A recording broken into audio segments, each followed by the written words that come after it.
బొక్కవని తైలం ఏం పడిందంటే చచ్చినేగా పడిందంట. ఏమైపోయింది ఏమైపోయింది మాట చెప్తుంది.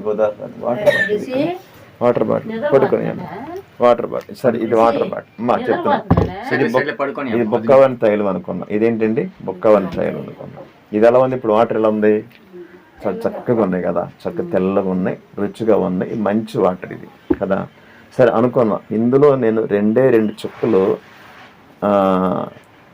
ఏదో పసుపు నీళ్ళు ఎర్ర నీళ్ళు లేదా 2 చుక్కలు వేసా. ఇన్ని నీళ్ళు ఏమైపోయినాయి? ఇన్ని నీళ్ళల్లో ఒక్క చుక్క వేసా. అసలు ఓ రక్తం వేసాం అనుకుందామండి, ఒక రక్తం చుక్క వేసాం. ఇదంతా ఏమైపోయింది? అదే కదా, ఎర్రగా అయిపోయింది అంతే, అనే కదా. నల్ల చుక్క వేస్తే అన్ని నీళ్ళల్లో ఒక్క చుక్క చాలు. ఈ వాటర్ బాటిల్లో ఎన్ని నీళ్ళు ఉన్నాయి? లీటర్ నీళ్ళు ఉన్నాయి. లీటర్ నీళ్ళలో మీరు ఒక పసుపు చుక్క వేయండి తీసుకొచ్చి, ఇన్ని నీళ్ళు అవసరంలా, ఒక్క చుక్క చాలు. మరి మమ్మ ఒక్క చుక్క చాలు. ఇందులో ఇస్తే ఏమైపోయింది? నీళ్ళంతా కూడా పాడైపోయింది కదా, అవునా? సరే, ఈ నీళ్ళ బాటిల్ ఫ్రెష్గా ఉన్నాయి కానీ చక్కగా ఉన్నాయి కదా. దీనికి చిన్న రంధ్రం పడుద్దాం, చిన్న రంధ్రం పడుద్దాం. ఏమైంది? ఇది ఒకేసారి కాలదు, ఆ చిన్న చొక్కేలు ఏం చేసేదిలే అనుకుంటే ఏమైంది? అది కాలిపోయింది, తెల్లబడి కాలిపోయింది కదా. చిన్న రంధ్రమే కానీ అన్ని నీళ్ళు ఏమైపోతున్నాయి తెల్ల.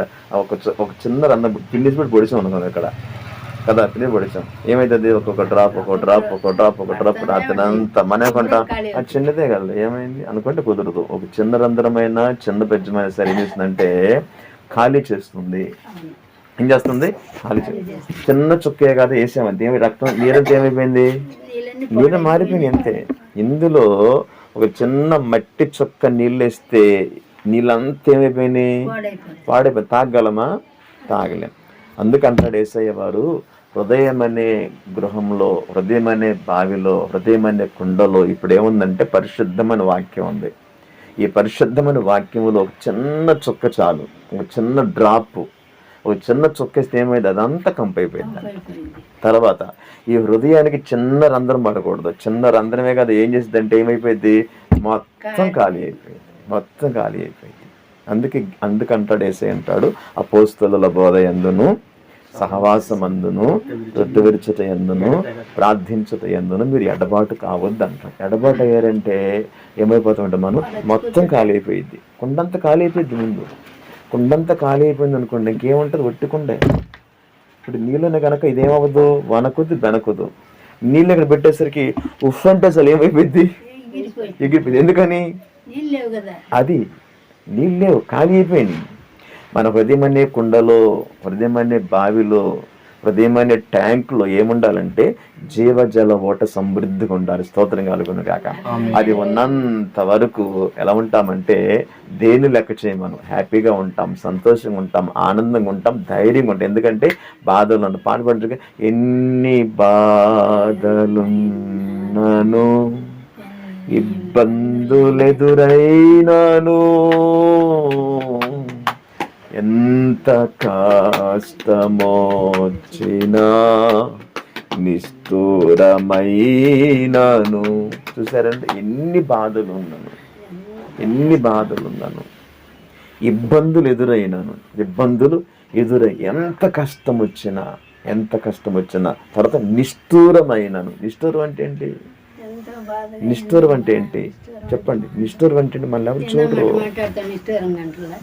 చూడరు, నిష్ఠూరంగా మాట్లాడుతుంటాను కదండి. నిష్ఠూరంగా అంటే ఇంకా మీకు తెలుసు, నేను చెప్పను అవసరం. నిష్ఠూరంగా మాట్లాడటం అంటే ఇష్టం లేని మాటలు అన్నమాట కదండి. నిష్ఠూరం అంటే ఏంటి? ఇష్టం లేని మాటలు. ఎన్ని బాధలున్నా, ఎన్ని ఇబ్బందులైనా, ఎంత కష్టం వచ్చినా, ఎంత నిష్ఠూరమైన అంటాడయ్యా, నా హృదయంలో నీవున్నావు. స్తోత్రం కలుగునుగా. నా హృదయంలో నీవున్నావు, నాలో నీవున్నావు కనుక నేను లోకాన్ని చూడను, నేను లోకాన్ని పట్టించుకోను. బైబిల్లో నిజంగా దావీదున్నాడు, కూర్చొని దావీదున్నాడు, యోబున్నాడు. ఎవరు? యోబున్నాడు. యోబంటాడు, అయ్యో నా బంధువులు ఉన్నారు, నా స్నేహితులు ఉన్నారు, నా మిత్రులు ఉన్నారు, నా అభిమానులు ఉన్నారు, వారు ఒక్క మాట మాట్లాడుతారేమో అని ఎదురు చూస్తున్నాడట. ఏమని? యోబన్నా ఎలా ఉన్నావు? యోబు బాబాయ్ ఎలా ఉన్నావు? యోబు తాత ఎలా ఉన్నావు? యోబు గారు ఎలా ఉన్నావు అని ఎవరన్నా అంటారేమోనని చూస్తుంటే ఒక్కరు కూడా రావట్లేదంట. బైబిల్ అంటాడు, యోబు ఏడుస్తూ అంటాడు, నా బంధువులు నాకు దూరమాయను, నా మిత్రులందరూ నాకు దూరమైను, నా భార్యకు నా ఊపిరి అసహ్యమైందంట. తన భార్య తన ఊపిరి అసహ్యమైపోయింది అంటాడు. ఏడుస్తూ మాట్లాడుతుంటాడు. ఒక్కరన్నా వచ్చి పలకరిస్తారేమోనని రోజు ఎదురు చూస్తుంటుంటే ఒక్కరు రావట్లేదంటండి, ఒక్కరు రావట్లేదు. అప్పుడు పాడుకుంటాడు, ఏమంటాడు, నీ మాట చాలయ్యా, నీ చూపు చాలయ్యా, నీ తోడు చాలయ్యా, నీ నీడు చాలయ్యా, నీ ఉంటే చాలయ్యా. నిజంగా యోబు అంత ఆస్తిపరుడు, యోబు అంత ధనవంతుడు, యోబు అంత భక్తిపరుల ప్రాంతం లేడండి. అటువంటికి ఏమొచ్చింది ఇప్పుడు? ఏమొచ్చింది? భరించలేని బాధ. ఎంత కష్టం అంటే చెప్పలేనంత కష్టం వచ్చేసింది. ఎంత కష్టం అంటే మీరు ఒకసారి మాట చూస్తారు. నేను ఒకసారి యోబు గ్రంథం చదువున్నాను. అది కాదు, యోబు గ్రంథం 31-35 లేదా 19-14 చదువు. యోబు గ్రంథం 31-30 చదువుసారి, 31-35. యోబు గ్రంథం 31-37 చదువు. యోబు అంటున్న మాట అక్కడ ఉందనుకుంటున్నాను నేను. ఉందా నాన్న అక్కడ? 31-35. నా మనవి వినుటకై నాకొకడు ఉండవలెనని ఎంతో కోరుకుంటున్నాను. అదే ఓకే, రైట్. అదే 31-35 కదా. చదువు నాన్న. నా మనవి వినవలెనని చదువు నాన్న. నా మనవి వినుటకై నాకొకరు ఉండవలెనని ఎంతో కోరుచున్నాను. ఇదిగో నా చేవురాలు గుర్తు, ఇదిగో నా ప్రతివాది రాసిన ఫిర్యాదు, సర్వశక్తులకు నాకు ఉత్తరమిచ్చును గాక. నిశ్చయముగా నేను నా భుజము మీద దానిని వేసుకుందును, నాకు కిరీటముగా దాన్ని ధరించుకుందును. నా అడుగులు లెక్క 35 చదువు నాన్న. 35 చదువుతున్నావుగా. అదే ఒక నిశ్చయముగా నా మనవి వినుటకై నాకొకడు ఉండవలని ఎంతో కోరుచున్నాను. చాలు ఆ మాట చాలు. నా మనవి వినవలేననే, నా మనవి వినాలని ఒక్కరన్నా సరే నా మన వింటానే కోరుకున్నాడు. ఒక్కడు కూడా రావట్లేదు. మళ్ళా అంటాడు అదే యోబు గ్రంథంలోనే మరో మాట ఏంటంటే నాన్న 19వ అధ్యాయం 14వ వచనం. యోబు గ్రంథం 19వ అధ్యాయం తీసుకొకసారి 14వ వచనం. నా బంధువులు ఇంకెక్కడ చక్కగా అంటాడు, నా బంధువులు నా ఎద్దుకు రాక ఉన్నారు. చూడండి, నా బంధువులు నా ఎద్దుకు రాకున్నారు. దొరికిందమ్మా యోబు గ్రంథం 19-14. వినండి, మాట చాలా ఇక్కడ స్పష్టంగా ఉంటది. నా బంధువులు నా ఎద్దుకు రాకు ఉన్నారు, నా ప్రాణ స్నేహితులు నన్ను మరిచిపోయి ఉన్నారు. నా ఇంటి దాసదాసీలు జనులు నన్ను అన్యునిగా ఎంచెదరు. నేను వారి దృష్టికి నేను వారి దృష్టికి పరదేశినై ఉన్నాను. నేను నా పనివాని పిలువగా వారేమీ పలకకుండా ఉన్నాడు. నేను వాడిని బతిమాలవలసి వచ్చెను. నా ఊపిరి నా భార్యకు అసహ్యము. చూసారండి, నేను ఉట్టి మాట చెప్పి నిజమైన మాట చెప్పానా? బైబిల్లో మాట చెప్పి కదా. ఏమంటున్నాడు? యోబు బాబాయ్ ఎలా ఉన్నాను పలకరించేవారు రావట్లేదండి. పిన్ని ఎలా ఉంది? మరియమ్మ గారు ఎలా ఉన్నారు? ఋతుమమ్మ ఎలా ఉంది? సామ్రాజ్యమమ్మ నీకు ఎలా ఉంది? సువర్తమమ్మ ఎలా ఉన్నారు? మీరు పాస్టర్ గారు ఎలా ఉన్నారు? పలకరించేవారు లేరంట. ఎవరు? బంధువులు వస్తారేమోనని. అంతకుముందు అందరూ వచ్చేవారంటాడు. అందరూ వచ్చేవారంట యోబు దగ్గరకు. ఎంతమంది వచ్చేవారంటే చుట్టుపక్కల ఉన్న వారందరూ వచ్చేసి దోచుకెళ్ళిపోయేవారంట. యోబు కూడా అలా పెట్టాడంతే, అందరికి అలా పెట్టేశాడు అంతే. ఎంత తిన్నారంటే అంత తిన్నారండి, దోచుకున్నారు బంధువులు. ఎందుకంటే చుట్టుపక్కల ఉన్న వారందరిలో యోబు చాలా ఆస్తిపరుడు, చాలా ధనవంతుడు. అతనుకున్న ధనం, అతనుకున్న ఆస్తి, అతనుకున్న సంపద పక్క ఊర్లో ఎవ్వరికి లేదు. అనుకుంటున్నారు మా యోబయ్య గారు, మా యోబు బాబాయ్, మా యోబు తాతయ్య ధనవంతుడు, ఆపదలు ఆదుకుంటాడు, ఆపదలు కనికరిస్తాడు, ఆపదలు దగ్గర తీసుకుంటాడు, ఉన్నది పెడతాడు అన్నటువంటి ఒక బిరుదు వచ్చేసేసింది. ఎవరికి? యోబు గారికి. ఎందుకంటే ఎంత ఆస్తి ఉన్నప్పటికీ యోబు గారిలో ఒక ప్రేమ ఉంది. ఏ ప్రేమ ఉందంటే ఆపదలో ఉన్న వారిని ఆదరించే ప్రేమ. ఆ ప్రేమ యేసయ్య ప్రేమ. ఏ ప్రేమ అది? యేసయ్య ప్రేమ అది.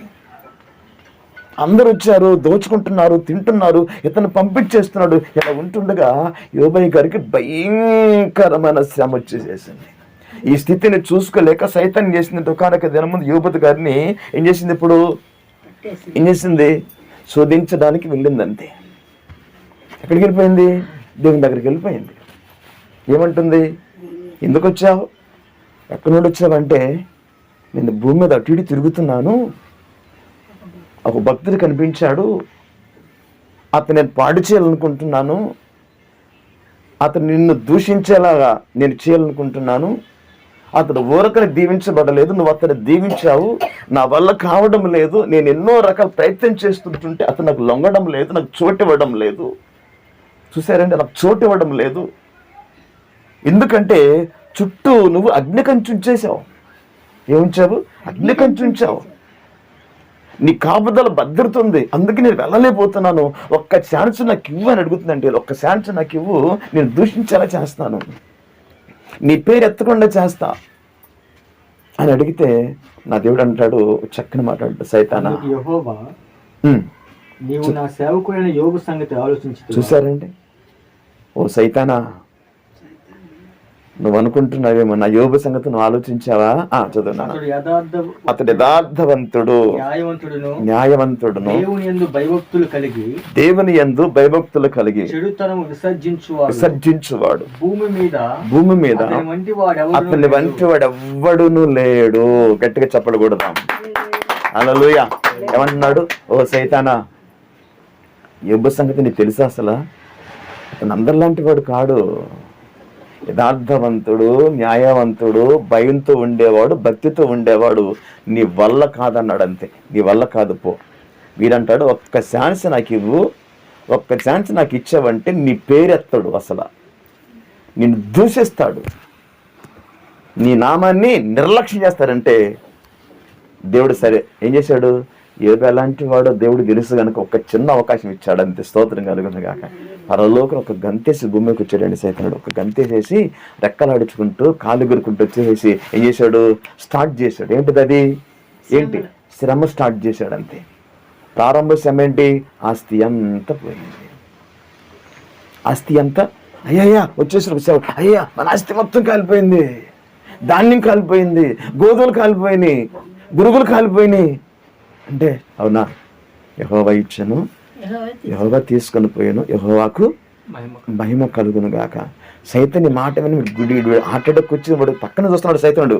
ఈ మాట విన్న వెంటనే యోబు గారు హార్ట్ అటాక్ వచ్చింది, బీపీ పెరిగిద్ది, షుగర్ పెరిగిద్ది, డౌన్ అవుతాడు, జుట్టు పీకుండా అనుకుంటే ఈయనేమంటున్నాడు? ఏమన్నాడు? దేవునికి స్తోత్రం అంటున్నాడు. హల్లెలూయా. ఏమన్నాడు? ఇదేంటి సైతాను గడు, ఇదేంటి అసలు ఏంటి నా అనుకుని ఏం చేశాడంటే మరలా అలా 2 అడుగులు వేసుకుంటూ మరలొక్క దూకాడు. బిడ్డలందరూ ఒక రోజు ఒక దినం హిందూ చేసుకుంటుంటే ఏం చేశాడు? పెద్ద సుడిగాలు వచ్చేసేసింది వాళ్ళందరి మీద. ఏమైంది? వాళ్ళందరూ ఒక్క దినం 10 మంది బిడ్డలు అలా చనిపోయారండి. మళ్ళీ వచ్చేసాడు ఒక వ్యక్తి, అయ్యా మన బిడ్డలందరూ చనిపోయారు. ఇప్పుడు అనుకున్నాడు, ఓహో ముందు ఆస్తి కాదు, ఇప్పుడు ఎక్కడ పెట్టాను? ఎవరు పెట్టాను? ఇప్పుడు గర్భఫలానికి పెట్టేసా. ఏం పెట్టాను? గర్భఫలానికి పెట్టేసేసా. ఈసారి అవుట్. ఎవరు? యోబు అవుట్. ఇంకీసారి ఏదో ఆస్తి పోయిందిలే, మళ్ళీ కొనుక్కోవచ్చు అనుకుంటున్నాడు, వచ్చే సంవత్సరం పండిద్ది అనుకోండి. ఈసారి ఎవరు? బిడ్డలు మొత్తం పేరు ఒకే ఒక్కసారి అందరూ వయసుకు వచ్చిన బిడ్డలు, ఆడబిడ్డలు, మగబిడ్డలు, 7 కొడుకులు, 3 కుమార్తెలు, 10 మంది ఒకే ఒక్కసారి చక్కగా వయసు వచ్చిన బిడ్డలు, చక్కగా దేవుని ఎదిగే బిడ్డలు ఒకే ఒక్కసారి ఏమైపోయారంటే చనిపోయారండి. అలా ఉంటుంది చెప్పండి. అసలు చెప్పండి, మన బిడ్డకి ఇంట్లో జ్వరం వస్తేనే మనం తట్టుకుంటాం చెప్పండి. అసలు ఆ బిడ్డ జ్వరంతున్నాడు, మన 2వ బిడ్డకు జ్వరం వచ్చింది, ఎలా ఉంటుంది మనకి? 3వ బిడ్డ కాలు ఇరిగింది, ఎలా ఉంటుంది? చచ్చిపోలే, 3వ బిడ్డ కాలు ఇరిగింది. 4వ అమ్మాయికి ఏమో ఫిట్స్ వస్తున్నాయి, ఎలా ఉంటుంది చెప్పండి? ప్రజలు ఏమంటారు? మళ్ళీ మనం పై దారి వెళ్ళిపోతున్నాం. ఏమంటారు చెప్పండి ప్రజలు? ఈ బాధ కంటే వాళ్ళు మాట్లాడే మాటలు ఎలా ఉంటాయి? ఎట్లుంది చెప్పండి? మనం తలెత్తుకోలేము, తిరగలేము. ఒక్కొక్క మాట కాదు, ఈ దేవుడిని నమ్మకంది, దేవుని దగ్గరికి వెళ్తుంది, చూస్తే నన్ను కూడా ఈ వచ్చిన బాధ కంటే మాట్లాడితే ప్రజల మాటలు బాధలు ఎలా ఉంటాయంటే కత్తిపోటు లాంటి మాటలు. కత్తి పొడిస్తే రక్తం వచ్చింది కానీ ఈ మాట పోటుకి రక్తం రాదు, కానీ గుండె ఏమైద్ది, బ్రద్దలైపోయే మాటలు, దేహమంతా కదిలిపోయే మాటలు. కత్తితో పొడిస్తే ఒక్కచోట గాయం పడిద్ది కానీ కత్తిపోటు లాంటి మాట మాట్లాడితే దేహమంతా కదిలిపోయిద్దండి. అవునా కదా? కత్తితో పొడిస్తే ఒక్క మాట కానీ కత్తి లాంటి మాట మాట్లాడితే ఏమవుతుందంటే కత్తి లాంటి మాట ఏం చేస్తుంది తెలుసా? ఏం చేస్తుంది దేహం అంతా కదిలిపోయే మాటలు మాట్లాడుతుంటారు. అటువంటి మాటలు మాట్లాడేటప్పుడు మనకేమనిపించిందంటే చెప్పండి, ఇంకా బాధ, ఇంకా శ్రమ, ఇంకా కష్టం. స్తోత్రం కలుగును గాక. ఆ దేవుని బిడ్డలారా, యోబు జీవితంలో అక్కడ భయపడి చక్కగా మనం చూస్తారు. ఒకసారి అదే మాట చూద్దాం నాన్న. 19వ అధ్యాయంలో 14వ వచనం నుంచి చూసినట్లయితే మళ్ళీ అక్కడ ఏమంటాడు, దొరికిందమ్మా నీకు, నా బంధువులు నా యొద్దకు రాక ఉన్నారు, నా ప్రాణ స్నేహితులు నన్ను మరిచిపోయి ఉన్నారు, నా ఇంటి దాసీలు జనులు నన్ను అన్యునిగా ఎంచెను, నేను వారి దృష్టికి పరదేశినై ఉన్నాను, నేను నా పనివారిని పిలువగా నాకేమియో వాడేం పలకుండా ఉన్నాడు, నేను వాడిని బతిమలాడినను పలకలేదు, నా ఊపిరి నా భార్యకు. ఎవరు రావట్లేదంట? పనుడు కూడా రావట్లేదండి. అయ్యగారు అమ్మాయి పెళ్ళండి. ఎవరు? ఎప్పుడు బాగున్నప్పుడు అయ్యగారు కొంచెం అమ్మాయి పెళ్ళండి, అమ్మాయి హాస్పిటల్ ఉందంటే తీసుకెళ్ళి ఎంత కావాలి? ఇప్పుడేమవుతున్నారు?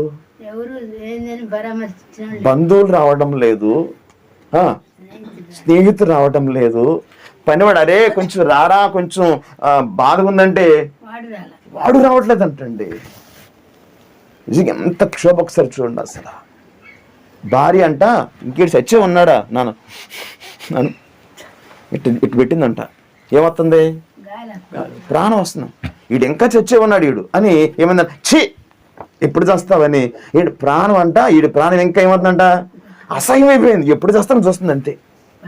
భార్య భయపడి మాట కదా అదేనన్నా, నా భార్య నా ప్రాణము నా ఊపిరి నా భార్యకు అసహ్యము, నేను కనిన కుమారులకు నా వాసన.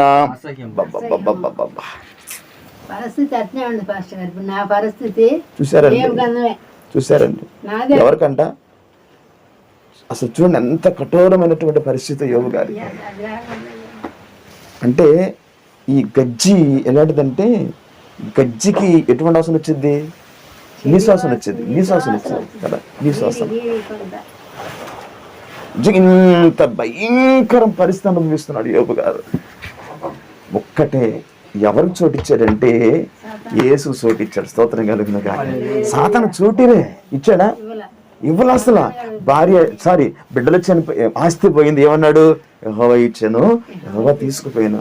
బిడ్డలు చనిపోయారు, యెహోవా ఇచ్చాను, యెహోవా తీసుకున్నాను. అరికాలు అడినెత్తి వరకు ఏమైంది? ఇప్పుడు కురుపులు. ఇన్ని చిత్రవదలో ఉన్నప్పటికీ సైతం ఎదురు చూస్తున్నాడు. ఇప్పుడైనా అంటాడేమో, దేవుని దూషిస్తాడేమో ఉంచుకుంటే, అబ్బే ఏమి రావట్లే. దోషాన్ని అమ్మ అలా కుంటుకుంటూనే నిట్టుకుంటే గుడికే వస్తుంది కానీ ఎవరి మాట లెక్క చేయట్లేదు. ఎందుకని సాతానుకు చోటు ఇవ్వడంలే. ఎవరు చోటిచ్చారు? యేసుకు చోటు ఇచ్చావు గనక ముక్కుతూనో మూలుకుతూనో గెంటుకుంటూనో నడుము పోయినా ఏం పోయినా సరే ఎవరు కావాలి? యేసు కావాలి. స్తోత్రం గారి. హల్లెలూయా. ప్రాణం పోయినా పర్వాలేదు, నాకు యేసు కావాలి అని ఉన్నదే అది నిజమైన విశ్వాసం అండి. అది యోబు గారికి ఒక్కడే. అందరు పోయారు, బంధువులు రావట్లే, స్నేహితులు రావట్లే. ఒక్కరైనా పలకరించి వస్తే ఈ రోజున వస్తారేమో, అక్కడ బంధువులు ఉన్నారు, ఇక్కడ బంధువులు ఉన్నారు, ఇడికొండలో ఉన్నారు, నసరాపేట ఉన్నారు, ఎక్కడ ఊరు ఉంది కదా, ఎవరైనా వస్తారేమో అని అనుకుంటుంటే అన్ని ఉన్నప్పుడు నసరాపేట నుంచి, వినుకొండ నుంచి, గుంటూరు నుంచి, విజయవాడ నుంచి, తెనాల నుంచి అందరూ చుట్టుముట్టారు, పట్టుకుపోయారు. ఇప్పుడు ఒకళ్ళన్నా వస్తారేమో అని చూస్తుంటుంటే అనుకున్నప్పుడు అమ్మకి ఆపరేషన్ అయింది ఆయన కదా, మంచోళ్ళు ఉంది. సరే అనుకుందాం, మాస్టర్ గారు వచ్చాడు అనుకుని చూసి, మాస్టర్ గారు వచ్చారు అన్నారు. మళ్ళీ ఏమిటి జోసెఫ్ పాస్టర్ గారు రాలేదా అంటదా లేదా? వాస్తవం అందం అంటదా లేదా? అంటే తనకి ఏంటంటే హాస్పిటల్ అదొక ప్రేమ. వచ్చిన బంధువులు చూస్తుంటుంటే ఏంటి, ఎవరు వచ్చారు, ఎవరు రాలేదు, ఎవరు వచ్చారు, ఎవరు ఈ పడిన గాయం కంటే వాళ్ళు వచ్చి చూస్తారే పలకరింపులు ధైర్యం ఇస్తాయి. స్తోత్రం కలుగును గాక. అవునా కదా? ధైర్యం ఇస్తాయండి. వచ్చిన బాధల్లో ప్రజలు వచ్చేసి అమ్మ ఎలా ఉన్నావు, అమ్మ బాగున్నావు అంటే నిజం కడుపు ఏమైందంటే ఏమైంది అమ్మ అంటాం అంతే. నీకు బాగా చెప్తుంటాం బాగా అంటే ఊపిరి ఏమైంది, ఇప్పుడు ఫ్రీ అయిపోయింది. రాగానే కూర్చోబెట్టి ప్రియమైనటువంటి ఇప్పుడు నేను వచ్చిన అంకుల్ ఇలా ఉంది ఎలా ఉంది ఎలా ఉంది తర్వాత అమ్మయ్య అంటే ఏంటి ఇప్పుడు నా బాధ అంకుల్ నా బాధ చెప్పుకున్నాను కదా, నా బాధ అంతా చెప్పుకున్నాను అంటే ఏంటి ఇప్పుడు తీర్చినా తీర్చిపోయినా సరే బాధ అంతా అమ్మయ్య అంటాం అంతే. సో ఏంటి ఇప్పుడు బాధ అంతా పోయింది, రిలీవ్ అయిపోయింది, అవునా కదా. అప్పుడు ఏంటి మనకి కొంత బాధ పోయింది, స్తోత్రం కలిగింది కాక. లోపల బాధ ఎప్పుడు పోయిద్ది, అయిన వాళ్ళు వచ్చి చక్కగా మాట్లాడుతున్నప్పుడు చెప్పు అంటామంతే, స్తోత్రం కలుగును. ఎందుకు అదేంటిది, అది లోపల బరువు అంతా పోయింది, స్తోత్రం కలుగును కాక. నేను నిజం చెప్తున్నా అబ్బా చెప్తున్నానా కదండి, నిజమే కదా. ఎందుకంటే నిజంగా నేను ఒట్టి మాట చెప్పట్లా, కథ చెప్పట్లా, బైబిల్లో స్టోరీ చెప్తున్నా. ఇక్కడ వేసే మాటలే, ఇది అరికథ కాదు, పెట్ట కథ కాదు, ఏదో అనగానే స్టోరీ గానే కాదు. ఎందుకు ఒక వ్యక్తిని బలపరిచే మాటలు ఇవే, అర్థమైందా. ఎందుకు యోబు గారి పరిస్థితి అలాగైపోయింది, మన పరిస్థితి కూడా అంతే. ఆడు యోబును ఉంచాడు, ఈరోజు మనం కూడా అలా చూస్తున్నాడు. జనం పట్టించుకునేవారు లేరు, పలకరించేవారు లేరు, ఆదరించేవారు లేరు.